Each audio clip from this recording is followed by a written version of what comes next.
बच्चों देखो, ज्ञान बढ़ाओ, पढ़ते जाओ, बढ़ते जाओ। शिक्षा दर्शन।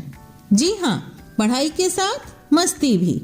यह शिक्षा विभाग राजस्थान सरकार द्वारा बच्चों को टीवी के माध्यम से पढ़ाई का अपना एक अनूठा रोचक कार्यक्रम है। डीडी राजस्थान के अलावा अन्य 13 नेटवर्क चैनल पर एक साथ प्रसारित किया जा रहा है, जिसका नाम है शिक्षा दर्शन। इसके अंतर्गत आप कक्षा 1 से 12 तक वीडियो के माध्यम से अध्ययन कर सकते हैं। इस कार्यक्रम से आपको घर बैठे 5 दिन सभी विषयों की विषय वस्तु अत्यंत रोचक तरीके से समझाई जाएगी तथा शनिवार को विभिन्न क्षेत्रों की जानकारी आपको दी जाएगी। यह 3.25 घंटे चलने वाला कार्यक्रम है। राजस्थान राज्य शैक्षिक अनुसंधान एवं प्रशिक्षण परिषद उदयपुर के तत्वावधान में तैयार किया गया है। यह कार्यक्रम इस प्रकार रहेगा: कक्षा 9 से 10 दोपहर 12:30 से 1:30 बजे तक, कक्षा 11 से 12 1:30 बजे से 2:30 बजे तक व कक्षा 1 से 8 तक का कार्यक्रम 3 बजे से 4:15 तक रहेगा। हेलो बच्चों, नमस्कार। शिक्षा विभाग राजस्थान के शिक्षा दर्शन कार्यक्रम में आप सभी का स्वागत। आज हम कक्षा 11 व 12 के लिए लेकर आए हैं केमिस्ट्री और फिजिक्स। कक्षा 11 में रसायन विज्ञान में हम पढ़ेंगे रसायन विज्ञान की कुछ मूलभूत अवधारणाएं, भाग 7 व उनसे संबंधित प्रश्नों को हल करेंगे। इसी प्रकार भौतिक विज्ञान में हम देखेंगे सरल रेखा में गति, भाग 3 व संबंधित प्रश्नों को हल किया जाएगा। कक्षा 12 के लिए आज हम लेकर आए हैं रसायन विज्ञान में वैद्युत रसायन भाग 1 व संबंधित प्रश्न, और इसी प्रकार भौतिक विज्ञान में स्थिर वैद्युत विभव तथा धारिता भाग 1 व स्थिर वैद्युत विभव तथा धारिता भाग 2 व उनसे संबंधित प्रश्नों को हल किया जाएगा। तो ये तो थे आज प्रसारित होने वाले कार्यक्रम। तो बच्चों, हो जाइए तैयार, अपनी कॉपी पेन लेकर करते हैं हम शुरू आज का पाठ। नमस्कार दोस्तों, आज हम अपना नया अध्याय शुरू करने जा रहे हैं, जिसका नाम है रसायन विज्ञान की कुछ मूल अवधारणाएं का भाग 7। तो चलिए देखते हैं कि हम इस वीडियो में क्या पढ़ने वाले हैं। हम मूलानुपाती सूत्र के बारे में जानेंगे, हम आणविक सूत्र के बारे में भी जानेंगे। तो चलिए शुरू करते हैं परिचय से। एक रासायनिक प्रतिक्रिया में कई तत्व एक दूसरे में मिलकर यौगिक बनाते हैं। जैसे स्क्रीन पे दिया गया पिक्चर एक रासायनिक प्रतिक्रिया है जिसमें A और B अभिकारक हैं और यह एक तत्व है। यह तत्व आपस में मिलकर AB बनाते हैं जो कि यौगिक है। रसायन में काफी सारी प्रतिक्रियाएं होती है जिसमें काफी तरीके के यौगिक बनते हैं। इन यौगिक को परिभाषित करने के लिए हम रासायनिक सूत्र का उपयोग करते हैं। आइए अब अगली स्लाइड में हम रासायनिक सूत्र के बारे में जानेंगे।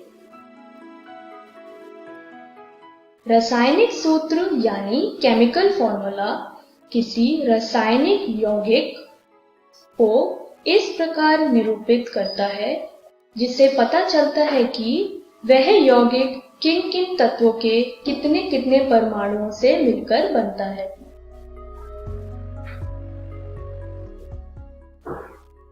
रासायनिक सूत्र 2 तरीके के होते हैं।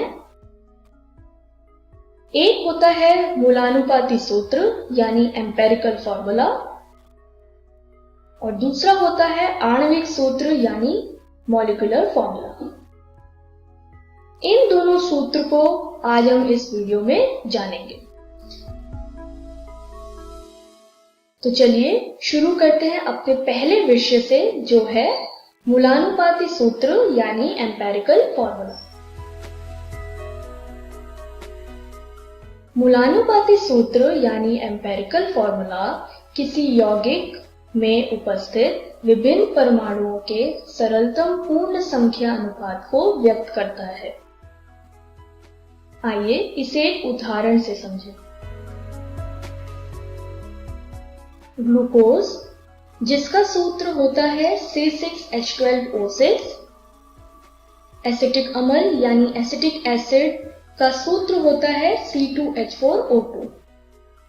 इन दोनों यौगिक का मूलानुपाती सूत्र यानी एम्पेरिकल फॉर्मूला होता है CH2O, क्योंकि यह यौगिक में सरलतम अनुपात को व्यक्त करता है। इसे और अच्छे से समझने के लिए हम एक प्रश्न को सुलझाते हैं। स्क्रीन पर एक प्रश्न दिया हुआ है। इस प्रश्न की मदद से हम मूलानुपाती सूत्र और आणविक सूत्र को समझेंगे। इस प्रश्न के मुताबिक हमें एक यौगिक दिया है जिसका मोलर द्रव्यमान 98.96 ग्राम दिया है और इस यौगिक में जितने भी तत्व हैं उन सब का द्रव्यमान प्रतिशत दिया हुआ है। ऐसे प्रश्नों को सुलझाने के लिए हमें कुछ चरणों की आवश्यकता होती है। आइए अब हम एक एक करके इन चरणों को जानें। स्टेप 1 या चरण 1 के मुताबिक द्रव्यमान प्रतिशत को ग्राम में परिवर्तित किया जाता है। हम इस यौगिक को एक 100 ग्राम के यौगिक मानते हैं क्योंकि प्रतिशत को भी हम 100 के हिसाब से ही लेते हैं। तो इन तत्वों का द्रव्यमान आएगा, जैसे हाइड्रोजन का द्रव्यमान होगा 4.07 ग्राम क्योंकि इसका द्रव्यमान प्रतिशत 4.07% है। उसी तरीके से कार्बन का द्रव्यमान 24.27 ग्राम होगा क्योंकि इसका द्रव्यमान प्रतिशत 24.27% था। और क्लोरीन का भी द्रव्यमान आएगा 71.65 ग्राम क्योंकि इसका द्रव्यमान प्रतिशत 71.65% दिया था। स्टेप 2 या चरण 2 के मुताबिक प्रत्येक तत्वों को मोलों की संख्या में परिवर्तित करना। जैसा हमने पिछली वीडियो में जाना था, मोलों की संख्या ज्ञात करने के लिए हम एक फॉर्मूला का उपयोग करते हैं जो आप स्क्रीन पर देख पा रहे हैं, यानी मोलों की संख्या बराबर दिया हुआ द्रव्यमान और उसको मोलर द्रव्यमान से भाग करेंगे। इस फॉर्मूले को हम सभी तत्वों के मोलों को निकालने के लिए यूज करेंगे। जैसे हाइड्रोजन की मोलों की संख्या को निकालने के लिए 4.07 ग्राम को 1.008 ग्राम से भाग करेंगे, तो आंसर आएगा 4.04 मोल, जो कि हाइड्रोजन के मोलों की संख्या है।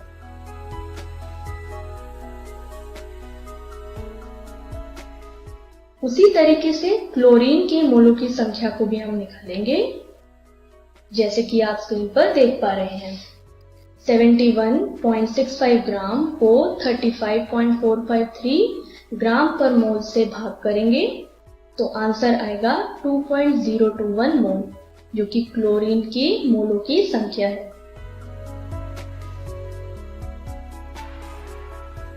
सेम फॉर्मूले को यूज करके हम कार्बन के मोलों की संख्या भी ज्ञात करेंगे, यानी 24.27 ग्राम को 12.01 ग्राम से डिवाइड करेंगे, तो आंसर आएगा 2.021 मोल। इस तरीके से हमने सभी तत्वों के मोलों की संख्या को ज्ञात करा। अब हम अपने चरण 3 पर चलते हैं। चरण 3 यानी स्टेप 3 के मुताबिक पर्याप्त मोलों की संख्या को उनमें से सबसे छोटी संख्या से विभाजित करना। जैसा हमने पिछली स्लाइड में पढ़ा था, सबसे कम संख्या है 2.021, तो इस संख्या को बाकी तत्वों के मोलों की संख्या से विभाजित करेंगे। आइए देखते हैं कैसे। हाइड्रोजन की मोलों की संख्या थी 4.04, तो इसको 2.021 से विभाजित करेंगे तो आंसर आया 2। उसी तरीके से कार्बन के लिए भी करेंगे और क्लोरीन के भी करेंगे। दोनों ही केस में आंसर आएगा 1।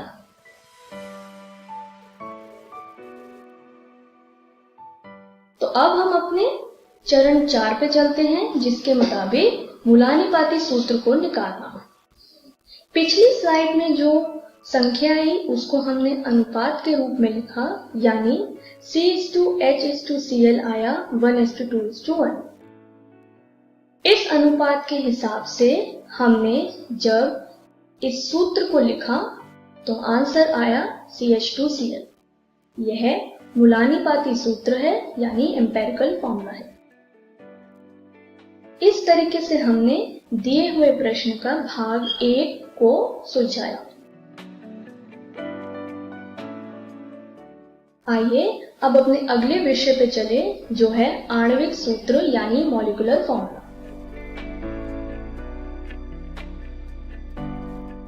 आणविक सूत्र यानी मॉलिक्यूलर फॉर्मूला किसी यौगिक का वह सूत्र है जो उसके अणु में उपस्थित तत्वों के परमाणुओं की वास्तविक संख्या को व्यक्त करता है। आणविक सूत्र या तो मूलानुपाती सूत्र के समान होता है या उसका सरल गुणांक होता है। आइए आणविक सूत्र को एक उदाहरण से समझें। ग्लूकोज का मूलानुपाती सूत्र होता है CH2O, जैसा हमने पिछली स्लाइड में पढ़ा। इसका आणविक सूत्र होता है C6H12O6।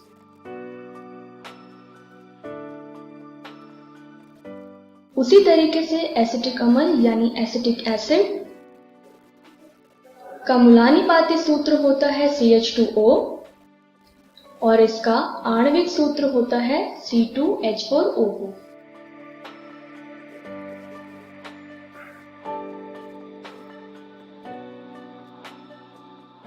स्क्रीन पर हमें वह समान प्रश्न दिया है जो हमने मूलानुपाती सूत्र को समझने के लिए सुलझाया था।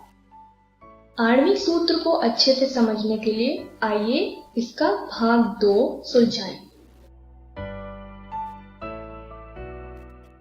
जैसा हमने चरण 4 में देखा था, दिए गए यौगिक का मूलानुपाती सूत्र आया था CH2Cl। इस मूलानुपाती सूत्र का उपयोग अब हम आणविक सूत्र को निकालने के लिए करेंगे। आइए आणविक सूत्र को निकालने के लिए चरण 5 पर चलते हैं। चरण 5 के मुताबिक मूलानुपाती सूत्र द्रव्यमान निकालना। जैसा हमने पिछली वीडियोस में पढ़ा था, किसी सूत्र का द्रव्यमान कैसे निकाला जाता है, जैसा कि आप स्क्रीन पर देख पा रहे हैं। तो आंसर आया 49.48 ग्राम, जो कि दिए गए यौगिक का मूलानुपाती सूत्र द्रव्यमान है। अब हम चलते हैं अपने चरण 6 पर, यानी स्टेप 6 पर। चरण 6 के मुताबिक मोलर द्रव्यमान को मूलानुपाती सूत्र द्रव्यमान से विभाजित करना। जैसा कि आप स्क्रीन पर देख पा रहे हैं, इस संख्या को हमने n से लिखा है। जैसा कि हमें मोलर द्रव्यमान दिया था 98.96 ग्राम, इसको हमने 49.98 ग्राम से विभाजित किया, जो कि मूलानुपाती सूत्र द्रव्यमान है, जैसा हमने पिछली स्लाइड्स में देखा। तो आंसर आया 2। चलिए अब अपने चरण 7 पे चलते हैं। चरण 7 के मुताबिक यौगिक के मूलानुपाती सूत्र को n से गुणा करना। जैसा हमने भाग 1 में सॉल्व किया था, हमारा मूलानुपाती सूत्र आया था CH2Cl। इसको 2 से गुणा करके हमारा आणविक सूत्र आया, जो है C2H4Cl2। इस तरीके से हमने आणविक सूत्र के बारे में जाना। तो हमारे प्रश्न जो हमने पहली स्लाइड्स में देखा था, उसके मुताबिक मुलानी-पात्री सूत्रक आया CH2Cl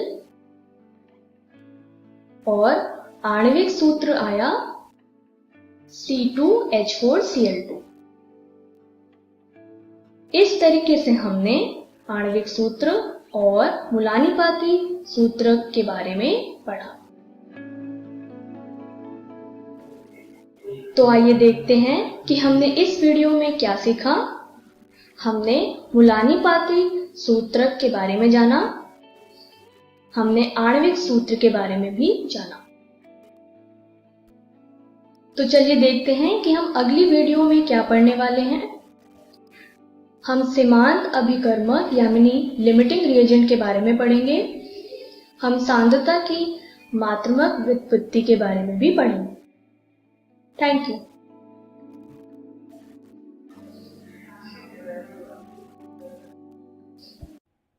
नमस्कार दोस्तों, आज हम पढ़ने जा रहे हैं कक्षा 11वीं के भौतिकी का अध्याय सरल रेखा में गति भाग 3। तो वीडियो शुरू करने से पहले एक बार नजर डालते हैं कि आज हम क्या क्या पढ़ने वाले हैं। सबसे पहले हम पढ़ेंगे तात्क्षणिक वेग एवं चाल। उसके बाद हम पढ़ेंगे त्वरण। तो चलिए शुरू करते हैं तात्क्षणिक वेग से, जिसको इंग्लिश में कहते हैं इंस्टेंटेनियस वेलोसिटी। औसत वेग बताता है कि किसी वस्तु की स्थिति में एक निश्चित समय अंतराल में किस दर से परिवर्तन हो रहा है। मतलब औसत वेग हमें एक निश्चित समय अंतराल की जानकारी देता है। औसत वेग द्वारा यह नहीं पता चलता कि वस्तु की स्थिति में परिवर्तन की दर अलग अलग समय पर कितनी है। मतलब औसत वेग द्वारा हमें अलग अलग समय पर गति की जानकारी नहीं मिलती है।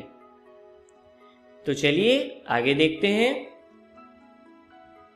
एक निश्चित समय पर किसी वस्तु के वेग को तात्क्षणिक वेग कहते हैं।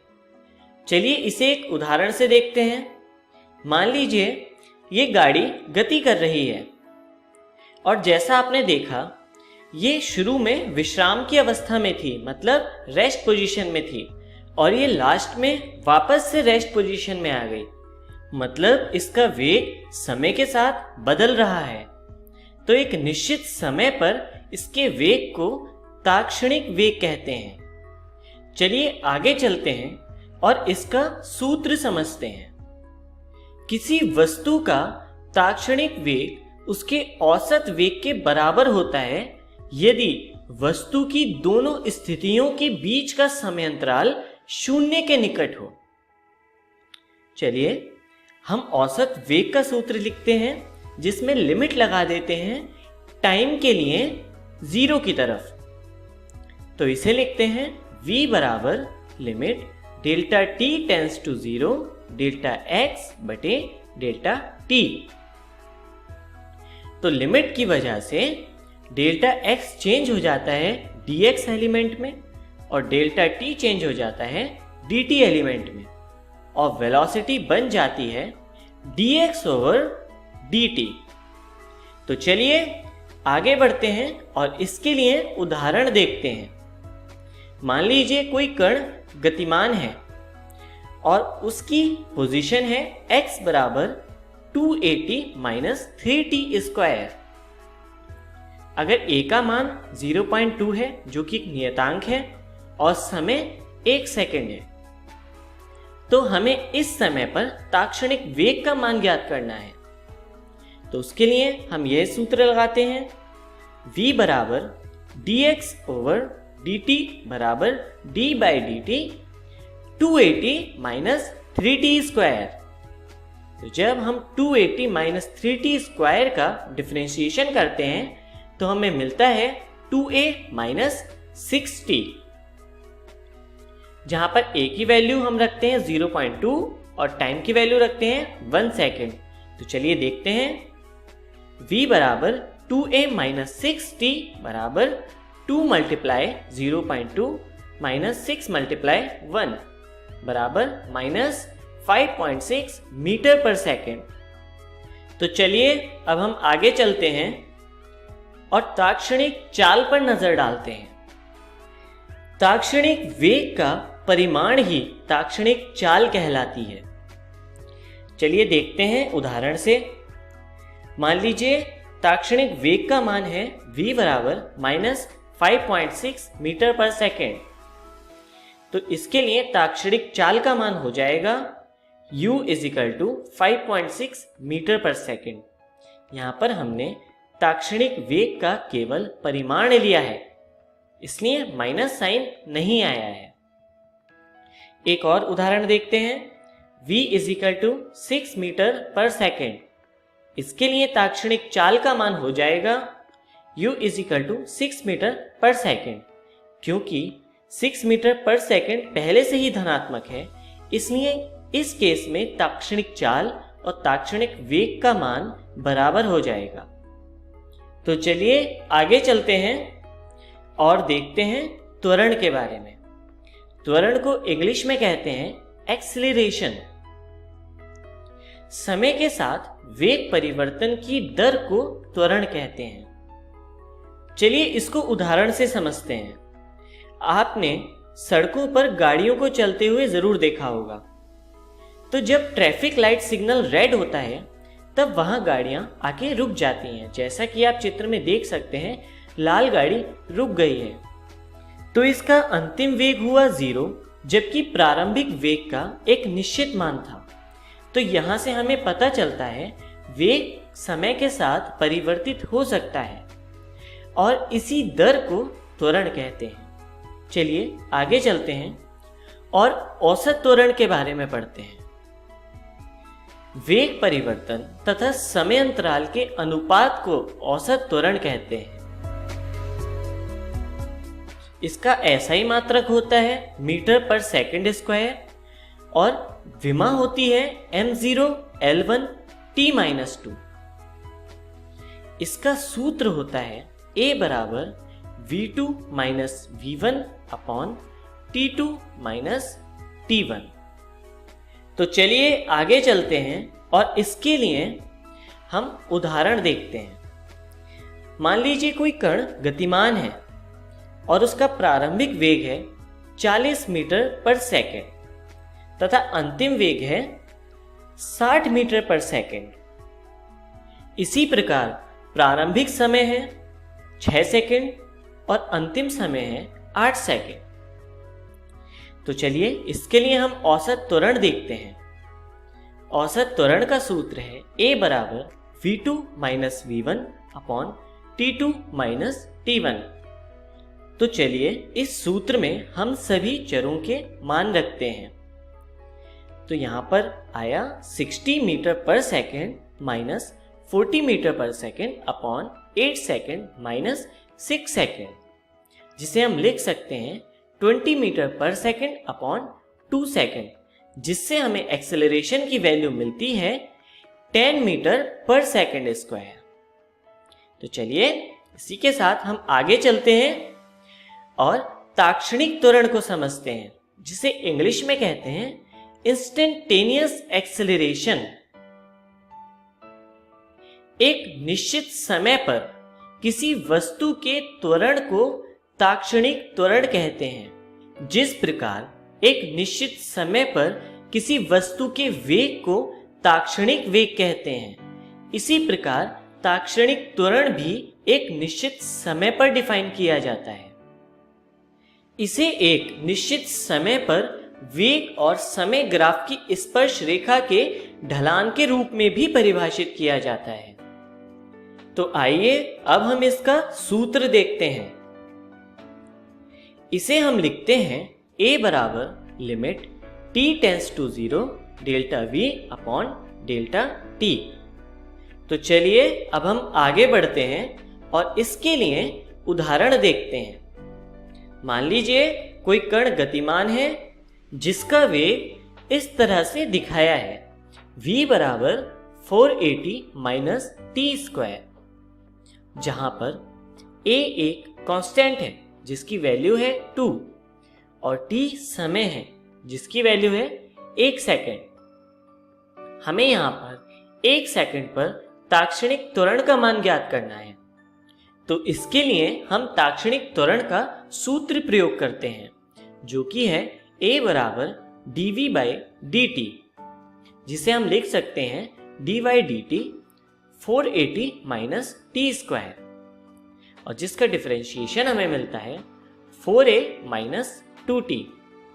अब यहाँ पर हम a का और t का मान रखते हैं, जो कि इस तरह से है। a बराबर 4a minus 2t is equal to 4 multiply by 2 minus 2 multiply by 1 is equal to 6 metre पर सेकेंड स्क्वायर। तो यहाँ पर हमें एक्सेलरेशन मिलता है 6 मीटर पर सेकेंड स्क्वायर। तो चलिए आगे बढ़ते हैं और एक समान त्वरण के बारे में पढ़ते हैं, जिसे इंग्लिश में कहते हैं यूनिफॉर्म एक्सेलरेशन। यदि वेग परिवर्तन की दर नियत है तो त्वरण एक समान त्वरण कहलाता है। चलिए इसे ग्राफ से समझते हैं। यहां पर पहला ग्राफ है वेग और समय के बीच, जो इस तरह से है। यहां पे आप देख सकते हैं ग्राफ एक सरल रेखा है जो प्रदर्शित करता है कि वेग एक समान गति से परिवर्तित हो रहा है। इसलिए हमें त्वरण और समय का ग्राफ इस तरह से मिलता है, जो कि एक समान त्वरण को प्रदर्शित करता है। यहाँ पर ग्राफ में एक्सेलरेशन का मान यानी त्वरण का मान नहीं बदल रहा है। चलिए अब हम आगे चलते हैं। आपने औसत त्वरण का सूत्र इस प्रकार पढ़ा था, जो कि है a बराबर v2 minus v1 upon t2 minus t1। अब यहाँ पर त्वरण एक समान त्वरण है। चलिए मानते हैं t2 माइनस t1 कुल समय अंतराल t के बराबर है, तो इसे हम लिख सकते हैं v2 माइनस v1 बटे t। यदि हम दोनों तरफ t से गुणा करें तो हमें मिलता है at बराबर v2 माइनस v1, जिसे हम इस तरह से भी लिख सकते हैं v2 बराबर v1 प्लस at, जहां पर v2 अंतिम वेग है और v1 प्रारंभिक वेग है। और इस समीकरण को आपने न्यूटन की गति की समीकरण के रूप में भी पढ़ा होगा, जिसे इस प्रकार प्रदर्शित किया जाता है v बराबर u प्लस at। तो चलिए अब हम आगे चलते हैं और असमान त्वरण के बारे में पढ़ते हैं। यदि वेग के परिवर्तन की दर स्थिर नहीं है तो त्वरण को असमान त्वरण कहते हैं। इसे इंग्लिश में कहते हैं नॉन यूनिफॉर्म एक्सेलरेशन। चलिए इसे ग्राफ द्वारा समझते हैं। पहला ग्राफ है वेग और समय के बीच। मान लीजिए ये कुछ इस तरह से है, तो आप देख सकते हैं ये कोई सरल रेखा नहीं है, इसलिए वेग परिवर्तन की दर नियत नहीं है, और इसी के कारण त्वरण और समय का ग्राफ कुछ इस तरह से होगा, जो कि समय के साथ परिवर्तित हो रहा है। तो चलिए अब हम आगे चलते हैं और जानते हैं कि आज की वीडियो में हमने क्या क्या सीखा। तो आज हमने सीखा ताक्षणिक वेग एवं चाल, उसके बाद हमने पढ़ा औसत एवं ताक्षणिक त्वरण, तथा सबसे अंत में हमने पढ़ा एक समान व असमान त्वरण। तो चलिए आगे चलते हैं और देखते हैं कि अगली वीडियो में हम क्या सीखने वाले हैं। तो अगली वीडियो में हम पढ़ेंगे एक समान त्वरण से गतिमान वस्तु का शुद्ध गतिकी संबंधी समीकरण। धन्यवाद।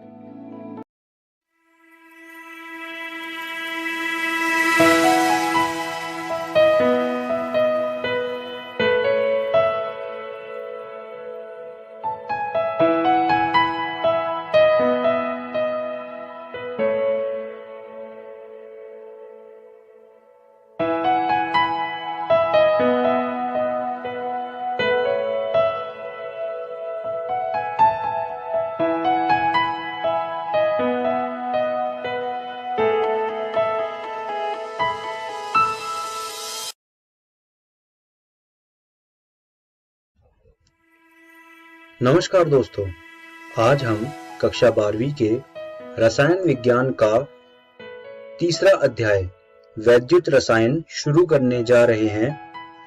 तो पाठ को शुरू करने से पहले ये देखते हैं कि आज की इस वीडियो में हम कौन कौन सी चीजें पढ़ने वाले हैं। सबसे पहले हम परिचय पढ़ेंगे वैद्युत रसायन का, उसके बाद हम गैल्वेनी सेल के बारे में पढ़ेंगे, उसके बाद हम मानक हाइड्रोजन इलेक्ट्रोड के बारे में पढ़ेंगे। तो आइए शुरू करते हैं परिचय से। वैद्युत रसायन में रासायनिक प्रतिक्रिया के दौरान जारी ऊर्जा से विद्युत ऊर्जा के उत्पादन का अध्ययन होता है। इस पाठ में हम काफी सारे सेलों के बारे में पढ़ने वाले हैं, बैटरियों के बारे में पढ़ने वाले हैं। तो शुरू करते हैं पहले सेल से, जिसे हम कहते हैं गैल्वेनी सेल। तो आइए जानते हैं गैल्वेनी सेल क्या होता है। यह रासायनिक ऊर्जा को विद्युत ऊर्जा में परिवर्तित करता है। यह सेल गिब्स ऊर्जा को विद्युत कार्य में परिवर्तित करता है। यह गैल्वेनी सेल होता है। आइए देखते हैं गैल्वेनी सेल का चित्र। भी जो आपके सामने स्क्रीन पे आया वो गैल्वेनी सेल का चित्र है। आप देख सकते हैं चित्र में आपको दो बीकर दिख रहे हैं, एक नीले रंग का बीकर है और एक ग्रे रंग का बीकर है। जो नीले रंग का बीकर है उसमें कॉपर के लवण का विलयन मौजूद है और जो ग्रे रंग का बीकर है उसमें जिंक के लवण का विलयन मौजूद है। नीले रंग के बीकर में कॉपर का इलेक्ट्रोड डला हुआ है और ग्रे रंग के बीकर में जिंक का इलेक्ट्रोड डला हुआ है। ये दोनों इलेक्ट्रोड आपस में तारों से जुड़े हुए हैं।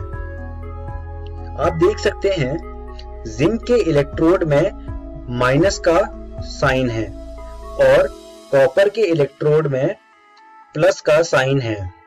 और आप ये भी देख सकते हैं कि इलेक्ट्रॉन का प्रवाह जो है वो माइनस से प्लस की ओर जा रहा है, उसके विपरीत जा रहा है विद्युत धारा। आपको मैं एक और बात बताना चाहता हूं, जिस इलेक्ट्रोड में प्लस का साइन है उसे कैथोड कहा जाता है और जिस इलेक्ट्रोड में माइनस का साइन है उसे एनोड कहा जाता है। उसके अलावा आप इस चित्र में एक और चीज देख रहे होंगे जिसे लवण सेतु कहा जाता है। इस सेतु में एक लवण मौजूद होता है और लवण सेतु का काम ये होता है कि वो विद्युत पथ को पूरा करता है। तो ये गैल्वेनी सेल का चित्र है, आप इसको अपनी कॉपी में बना लीजिए। आइए अब बात करते हैं गैल्वेनी सेल की प्रतिक्रिया के बारे में। आपके सामने अभी 3 प्रतिक्रियाएं आई हैं। आप इन्हें प्रतिक्रिया भी कह सकते हैं और आप इन्हें अभिक्रिया भी कह सकते हैं। तो आप देख सकते हैं 3 अभिक्रियाएं लिखी हुई हैं, एक सबसे ऊपर में और 2 नीचे। तो जो 2 नीचे अभिक्रियाएं लिखी हुई हैं उसमें से पहली वाली जिसमें कॉपर 2+ जमा 2 इलेक्ट्रॉन से बनता है कॉपर, ये जो प्रतिक्रिया है इसे अपचयन अर्ध अभिक्रिया कहते हैं। उससे नीचे वाली जो अभिक्रिया है उसमें क्या है, जिंक है और जिंक टूट के हमें जिंक 2+ जमा 2 इलेक्ट्रॉन दे रहा है। इस अभिक्रिया को ऑक्सीकरण अर्ध अभिक्रिया कहते हैं। इन दोनों अभिक्रियाओं को अगर हम जमा कर दें तो हमें ऊपर वाली अभिक्रिया मिल जाती है जिसमें जिंक जमा कॉपर 2+ देता है जिंक 2+ जमा कॉपर। तो ये जो ऊपर वाली अभिक्रिया है वो नीचे वाले दोनों अभिक्रियाओं से ही मिलके बनी है। आइए अब आगे बढ़ते हैं और बात करते हैं इलेक्ट्रोड विभव की। इलेक्ट्रोड एवं वैद्युत अपघटय के मध्य विभवांतर उत्पन्न हो जाता है जिसे इलेक्ट्रोड विभव कहते हैं। जब सभी स्पीशीज की सांद्रता केवल 1 इकाई होती है तो उसे मानक इलेक्ट्रोड विभव कहते हैं। तो ये दोनों चीजें आप अपनी कॉपियों में लिख लीजिए, ये बहुत ही जरूरी हैं परीक्षा के उद्देश्य से। अब आगे बढ़ते हैं सेल का निरूपण। क्या होता है, जब आपको प्रश्न आपके सामने आएगा, आपके सामने एक निरूपण लिखा होगा, उससे आपको पहचानना है कि कैथोड कौन सा है और एनोड कौन सा है।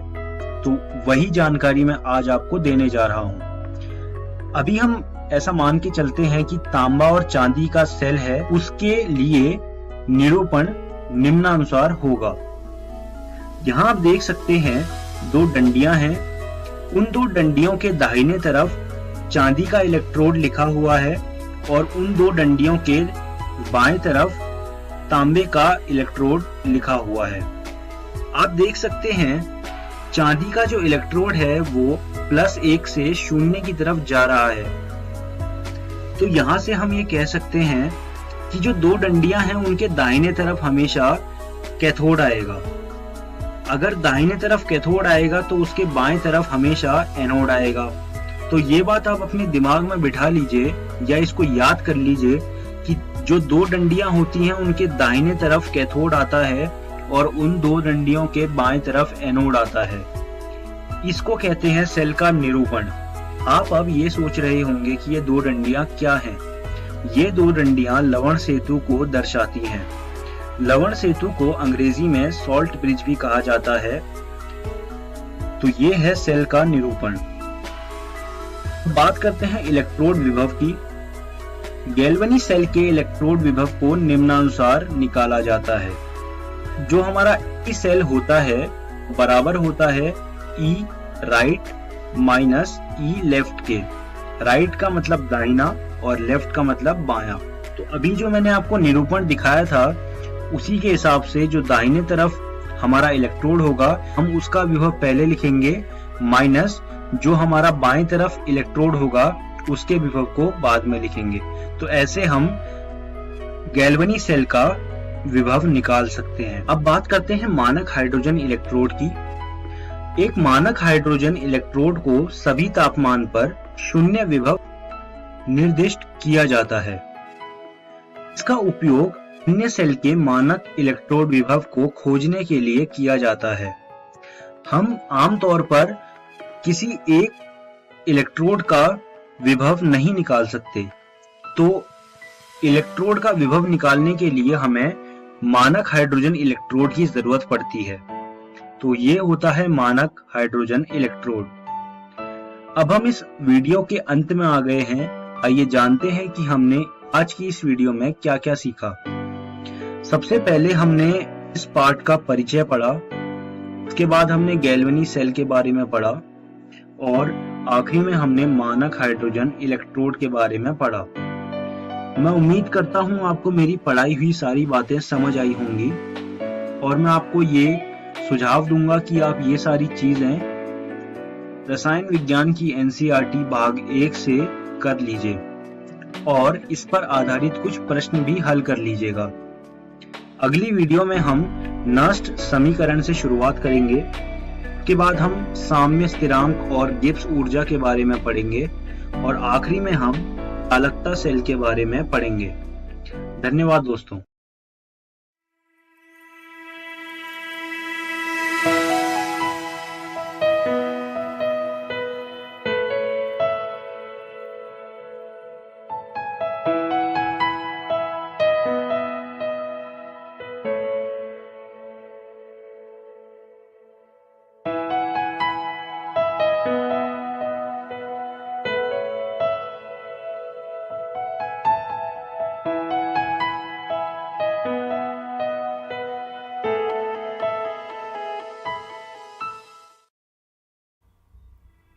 हेलो दोस्तों, welcome to this physics video lecture.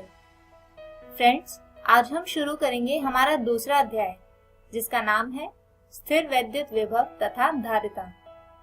और इस अध्याय के पहले भाग में हम समझेंगे स्थिर वैद्युत विभव, बिंदु आवेश के कारण विभव और बिंदु आवेशों के निकाय के कारण विभव। तो आइए शुरू करते हैं प्रथम विषय से, जो है स्थिर वैद्युत विभव।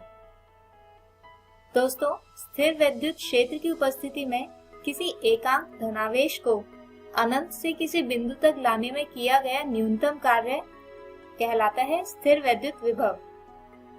अब जैसे यहाँ पर इस आवेश Q की वजह से जो स्थिर वैद्युत क्षेत्र उत्पन्न होता है, मान लेते हैं कि उसका प्रभाव यहाँ इस वृत्त की सीमा तक है। अब मान लीजिए कि किसी एकांक धनावेश जिसे यहाँ Q से दर्शाया गया है, इसे अनंत बिंदु से इस विद्युत क्षेत्र के अंदर कहीं किसी निश्चित बिंदु तक लाने के लिए हमें इस विद्युत क्षेत्र के विरुद्ध बल लगाना पड़ेगा, या कह सकते हैं कि कार्य करना पड़ेगा, और इस कार्य की मात्रा को ही कहा जाता है स्थिर वैद्युत विभव। आइए अब समझते हैं कि इसका व्यंजक कैसे प्राप्त किया जाता है। तो मान लीजिए कि यहाँ पर एक धनावेश Q है, जिसकी वजह से बनने वाला वैद्युत क्षेत्र किसी निश्चित दूरी तक अनुभव किया जा सकता है। इस आवेश से अनंत दूरी पर एक बिंदु P मान लेते हैं, जहां से हमें कोई एकांक धनावेश Q से R दूरी पर स्थित एक बिंदु तक ले जाना है।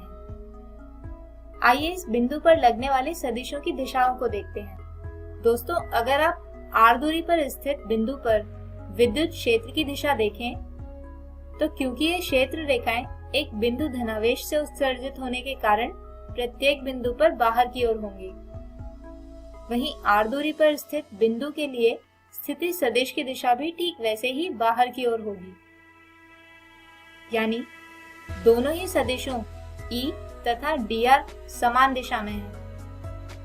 अब जैसा कि हम जानते हैं कि किया गया कार्य होता है बल तथा स्थिति सदिश का अदिश गुणनफल, यानी dw बराबर होगा F.ds, और यहाँ पर F है विद्युत क्षेत्र यानी E, जबकि ds है स्थिति सदिश dr। यानी यहाँ पर किया गया कार्य होगा dw बराबर E.dr, या अदिश गुणनफल नियम के अनुसार इसे लिख सकते हैं dw बराबर E dr cos थीटा। दोस्तों, क्योंकि यहाँ पर E तथा dr एक ही दिशा में है, इसलिए इनके बीच बनने वाला कोण होगा 0 डिग्री, और क्योंकि cos 0 डिग्री होता है 1, इसलिए यहाँ हम cos थीटा का मान रखेंगे 1, और समीकरण बनेगी dw बराबर E dr। अब किया गया कुल कार्य निकालने के लिए हमें इसे करना होगा इंटीग्रेट, और क्योंकि हम एकांक आवेश को अनंत से R दूरी तक लेकर गए थे, इसलिए इंटीग्रेशन की लिमिट भी होगी अनंत से R, यानी समीकरण आएगी इंटीग्रेशन 0 से W dw बराबर इंटीग्रेशन अनंत से R E dr, जिसमें E का मान रखने पर आता है W बराबर इंटीग्रेशन अनंत से R 1/4 pi epsilon not Q बटे R की घात 2 dr। दोस्तों, इसे हल करने पर आता है W बराबर 1/4 पाई एप्सिलॉन नॉट Q बटे R, यानी R दूरी पर आवेश Q की वजह से विभव V होता है 1/4 पाई एप्सिलॉन नॉट Q बटे R, जबकि अगर अनंत बिंदु पर देखें तो विभव हो जाएगा 0। यानी दोस्तों, हम ये कह सकते हैं कि विद्युत क्षेत्र की उपस्थिति में विभव स्थिति सदिश के साथ साथ घटता जाता है। इसके अतिरिक्त विभव एक अदिश राशि होती है। अब मान लीजिए कि हमें एक के स्थान पर आवेशों के निकाय के कारण विभव का मान ज्ञात करना है। तो इस परिस्थिति में मान लेते हैं कि हमारे पास 3 आवेश Q1, Q2 तथा Q3 हैं, जिनके कारण बिंदु P पर विभव का मान ज्ञात करना है। यानी किसी एकांक धनावेश को अनंत से इस बिंदु P तक लाने में किया गया कुल कार्य कितना होगा, यह हमें ज्ञात करना है। अब मान लीजिए कि इन बिंदु आवेशों के बिंदु P से स्थिति सदिश R1, R2 तथा R3 हैं। तो सबसे पहले हम एक एक करके इन आवेशों के कारण विभव प्राप्त करेंगे, और अंत में इन सभी विभव को मिलाकर यानी जोड़कर प्राप्त होगा बिंदु P पर कुल विभव। तो आइए सबसे पहले लिखते हैं आवेश Q1 के कारण बिंदु P पर विभव का मान, जो होगा V1 बराबर 1/4 पाई एप्सिलॉन नॉट Q1 बटे R1। इसी प्रकार Q2 आवेश के कारण विभव होगा V2 बराबर 1/4 पाई एप्सिलॉन नॉट Q2 बटे R2। और ठीक इसी तरह Q3 आवेश के कारण विभव होगा V3 बराबर 1/4 पाई एप्सिलॉन नॉट Q3 बटे R3। अब दोस्तों कुल विभव निकालने के लिए हम इन सभी विभव का योगफल निकालेंगे, यानी V बराबर होगा V1 जमा V2 जमा V3, जिसका मान आता है V बराबर 1/4 pi epsilon not bracket Q1 बटे R1 जमा Q2 बटे R2 जमा Q3 बटे R3। आइए अब आज के विषयों पर आधारित एक उदाहरण समझते हैं। आवेश 4 गुणा 10 की घात ऋणात्मक 7 कूलाम के कारण इससे 9 सेंटीमीटर दूरी पर स्थित किसी बिंदु P पर विभव परिकलित कीजिए। तो दोस्तों जैसे कि हमें प्रश्न में दिया गया है कि आवेश Q जिसकी वजह से उत्पन्न विभव की गणना हमें करनी है वो है 4 गुणा 10 की घात ऋणात्मक 7 कूलाम तथा R दूरी दी गई है 9 सेंटीमीटर या यूं कहें कि 0.09 मीटर। अब जैसा कि हमें पता है कि किसी बिंदु आवेश के कारण विभव होता है V बराबर 1/4 पाई एप्सिलॉन नॉट Q बटे R। तो दोस्तों यहाँ पर सभी राशियों का मान रखने और हल करने पर V आता है 4 गुणा 10 की घात 4 वोल्ट। तो दोस्तों हमारे आज के इस वीडियो में हमने समझा स्थिर वैद्युत विभव, बिंदु आवेश के कारण विभव और बिंदु आवेशों के निकाय के कारण विभव। हम उम्मीद करते हैं कि आज का ये वीडियो आपको समझ आया होगा। हमारे अगले वीडियो में हम समझेंगे विद्युत द्विध्रुव के कारण विभव और समविभव पृष्ठ। तब तक के लिए take care and good bye. Hello दोस्तों, welcome to this physics video lecture. दोस्तों अभी तक हम अध्याय 2 स्थिर वैद्युत विभव तथा धारिता का एक भाग पढ़ चुके हैं। आज हम इसका दूसरा भाग समझेंगे और इस दूसरे भाग में हम समझेंगे विद्युत द्विध्रुव के कारण विभव और समविभव पृष्ठ। तो आइए शुरू करते हैं पहले विषय विद्युत द्विध्रुव के कारण विभव के साथ। दोस्तों जैसे कि हम पहले ही देख चुके हैं कि अल्प दूरी से पृथक दो समान एवं विपरीत आवेशों का निकाय कहलाता है विद्युत द्विध्रुव। जैसे यहाँ दो समान किंतु विपरीत आवेश जिन्हें एक अल्प दूरी 2a से पृथक किया गया है मिलकर बनाते हैं एक विद्युत द्विध्रुव। इसके अतिरिक्त वैद्युत द्विध्रुव का आघूर्ण यानी मोमेंट ऑफ इलेक्ट्रिक डाइपोल होता है म्यू बराबर q गुणा 2a, जिसकी दिशा ऋणात्मक से धनात्मक आवेश की ओर होती है। इसके अतिरिक्त इसका मात्रक होता है डेबाई, जो बराबर होता है 1/3 गुणा 10 की घात 29 कूलाम मीटर के। आइए अब समझते हैं कि किसी विद्युत द्विध्रुव के कारण विभव किस प्रकार प्राप्त किया जाता है। मान लीजिए कि यहाँ पर एक द्विध्रुव है जिसके केंद्र को हमने मूल बिंदु O पर रखा है। अब जैसा कि हम जानते हैं कि विद्युत क्षेत्र अध्यारोपण का सिद्धांत का पालन करता है, यानी विभव जो विद्युत क्षेत्र के द्वारा किए गए कार्य के बराबर होता है वह भी अध्यारोपण के सिद्धांत का पालन करेगा। यानी किसी द्विध्रुव के कारण विभव उसके दोनों आवेशों के कारण विभव का योग होगा। आइए मान लेते हैं कि हमें यहाँ बिंदु P पर विभव का मान प्राप्त करना है। तो अध्यारोपण सिद्धांत के अनुसार वह धनात्मक Q तथा ऋणात्मक Q आवेश के कारण विभव का योग होना चाहिए। मान लेते हैं कि बिंदु P की Q से दूरी R1 तथा ऋणात्मक Q से R2 तथा मूल बिंदु O से R है। इसके अतिरिक्त यह बिंदु P मूल बिंदु O से थीटा डिग्री का कोण बनाता है। तो दोस्तों यहाँ पर आवेश धनात्मक q के कारण विभव होगा v बराबर 1/4 पाई एप्सिलॉन नॉट q बटे r1, जबकि ऋणात्मक q के कारण विभव होगा 1/4 पाई एप्सिलॉन नॉट ऋणात्मक q बटे r2। दोस्तों, अब अध्यारोपण सिद्धांत के अनुसार बिंदु P पर विभव होगा इन दोनों विभव का योग, यानी v बराबर v धनात्मक आवेश के कारण जमा v ऋणात्मक आवेश के कारण। अब v1 तथा v2 का मान रखने तथा इसे हल करने पर समीकरण आता है v बराबर q बटे 4 पाई एप्सिलॉन नॉट 1/r1 घटा 1/r2। अब ज्यामिति द्वारा r1 की घात 2 बराबर होगा r की घात 2 जमा a की घात 2 घटा 2a r cos थीटा, तथा r2 की घात 2 बराबर होगा r की घात 2 जमा a की घात 2 जमा 2a r cos थीटा।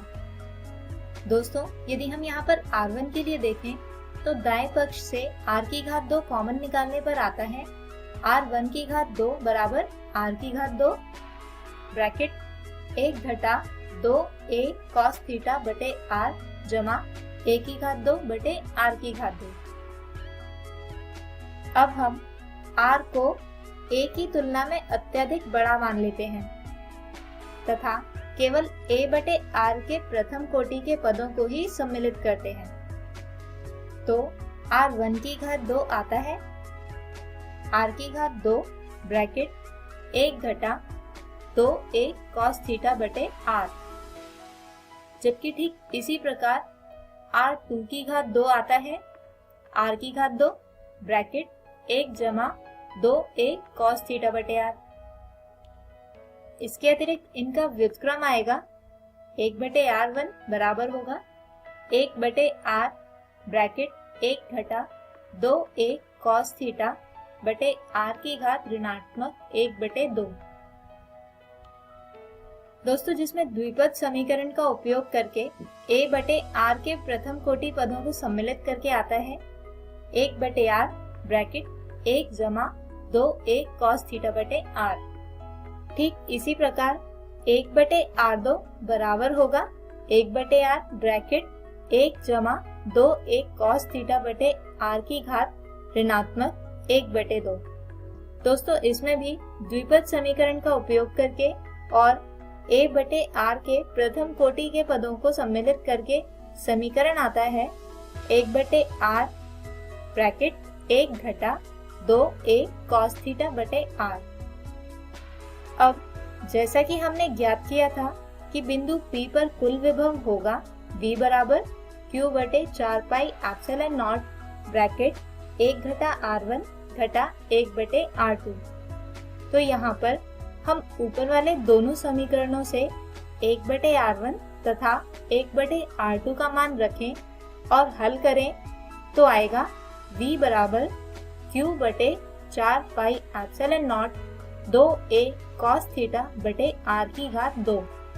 और क्योंकि तो QA होता है द्विध्रुव आघूर्ण जिसे म्यू या P द्वारा लिखा जा सकता है, इसलिए यहाँ पर समीकरण बनेगा v बराबर 1/4 pi epsilon not P cos theta बटे r की घात 2।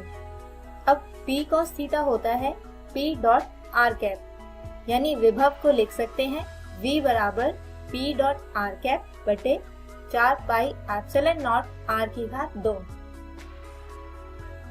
दोस्तों, अब मान लीजिए कि बिंदु P द्विध्रुव के अक्ष पर ही स्थित है, तो इस स्थिति में थीटा होगा 0 डिग्री, जिसकी वजह से P डॉट r कैप का मान आता है P, यानी विभव v होगा प्लस माइनस P बटे 4 पाई एप्सिलॉन नॉट r की घात 2। इसके अतिरिक्त एक अन्य परिस्थिति जिसमें हम मान लेते हैं कि बिंदु P द्विध्रुव के विषुवत पर स्थित है, यानी यहाँ पर थीटा होगा 90 डिग्री, जिसके कारण P डॉट r कैप का मान आएगा 0 और विभव v भी हो जाएगा 0। आइए अब समझते हैं समविभव पृष्ठ क्या होता है। तो दोस्तों, एक ऐसा पृष्ठ जिसके प्रत्येक बिंदु पर विभव का मान नियत रहता है। यानी आप इस पृष्ठ के किसी भी बिंदु तक किसी एकांक धनावेश को अनंत दूरी से लेकर आए तो प्रत्येक स्थिति में आपको समान कार्य ही करना पड़ेगा। ऐसे पृष्ठ को कहा जाता है समविभव पृष्ठ। अब जैसे यहाँ पर एक बिंदु आवेश के कारण बनने वाले दो समविभव पृष्ठ V1 तथा V2 दर्शाए गए हैं। इन दोनों ही पृष्ठों के प्रत्येक बिंदु पर विभव क्रमशः V1 तथा V2 होंगे। यानी हम ये कह सकते हैं कि किसी बिंदु आवेश के कारण बनने वाला समविभव पृष्ठ गोलाकार होता है। इसके अतिरिक्त किसी एक समान विद्युत क्षेत्र में बनने वाला समविभव पृष्ठ कुछ ऐसा होता है, जबकि दो भिन्न आवेशों के कारण बनने वाला समविभव पृष्ठ कुछ इस प्रकार का होता है। दोस्तों, यहाँ पर प्रत्येक रेखा एक समविभव पृष्ठ को दर्शाती है और दो समान आवेशों के कारण बनने वाला समविभव पृष्ठ कुछ ऐसा दिखाई पड़ेगा। दोस्तों, इनके अलावा समविभव पृष्ठ के कुछ गुण भी होते हैं जो कुछ इस प्रकार से हैं। पहला, समविभव पृष्ठ पर विद्युत क्षेत्र लंबवत होता है। इसके अतिरिक्त दो समविभव पृष्ठ कभी भी एक दूसरे का प्रतिच्छेदन नहीं करते, यानी दो समविभव पृष्ठ एक दूसरे को कभी नहीं काटते। और तीसरा, समविभव पृष्ठ पर किसी आवेश का एक स्थान से दूसरे स्थान पर ले जाने में किया गया कार्य 0 होता है। तो दोस्तों, हमारे आज के इस वीडियो में हमने जाना विद्युत द्विध्रुव के कारण विभव और समविभव पृष्ठों के बारे में। हम उम्मीद करते हैं कि आपको आज का ये वीडियो समझ आया होगा। हमारे अगले वीडियो में हम बात करेंगे आवेशों के निकाय की स्थितिज ऊर्जा और बाह्य क्षेत्र में स्थितिज ऊर्जा के बारे में। तब तक के लिए take care and good bye.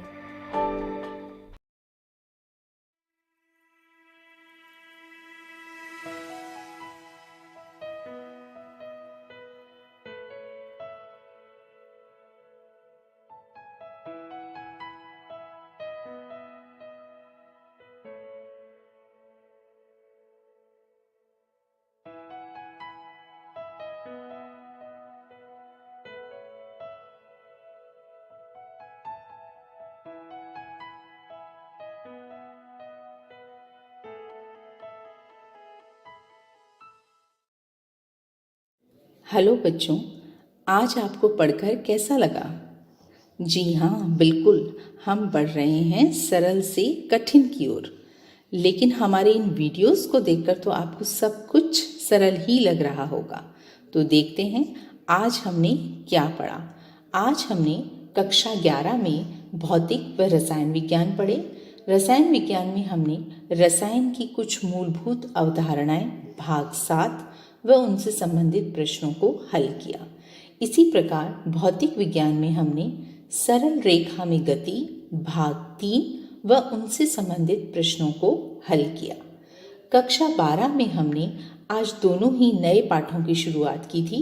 रसायन विज्ञान में हमने वैद्युत रसायन भाग 1 व उनसे संबंधित प्रश्न तथा भौतिक विज्ञान में स्थिर वैद्युत विभव तथा धारिता भाग 1, स्थिर वैद्युत विभव धारिता भाग 2 और उनसे संबंधित प्रश्नों को हल किया। तो ये तो वे पाठ थे जो हमने आज पढ़े। लेकिन कल हम आपके लिए क्या लेकर आए हैं, एक नज़र डालते हैं। कल हम कक्षा 11 के लिए लेकर आए हैं गणित व जीव विज्ञान और कक्षा 12 के लिए जीव विज्ञान। कल कक्षा 11 में गणित विषय में समुच्चय भाग 5 व समुच्चय भाग 6 और उनसे संबंधित प्रश्नों को हल करवाया जाएगा। इसी प्रकार जीव विज्ञान के छात्रों के लिए लेकर आए हैं जीव जगत का वर्गीकरण भाग 3 व उनसे संबंधित प्रश्न। कक्षा 12 में जीव विज्ञान के विद्यार्थियों के लिए हम लेकर आए हैं जेनेटिक इंजीनियरिंग। तो ये तो थे बच्चों कल प्रसारित होने वाले कार्यक्रम, और इन सभी कार्यक्रमों को पुनः देखने के लिए आप लोग डीडी राजस्थान शिक्षा दर्शन पर YouTube चैनल पर सर्च करके पुनः देख सकते हैं। तो कल तक के लिए नमस्कार, कल पुनः मिलते हैं। धन्यवाद। बच्चों, आपको यह कार्यक्रम कैसा लगा? अपना सुझाव अवश्य दें। इस कार्यक्रम से संबंधित आपके मन में यदि कुछ सुझाव आता है या किसी भी तरह की शंका आपके मन में है तो आप हमें ईमेल एड्रेस पर भेज सकते हैं। हमारा ईमेल एड्रेस है शिक्षादर्शन rajasthan@gmail.com। धन्यवाद।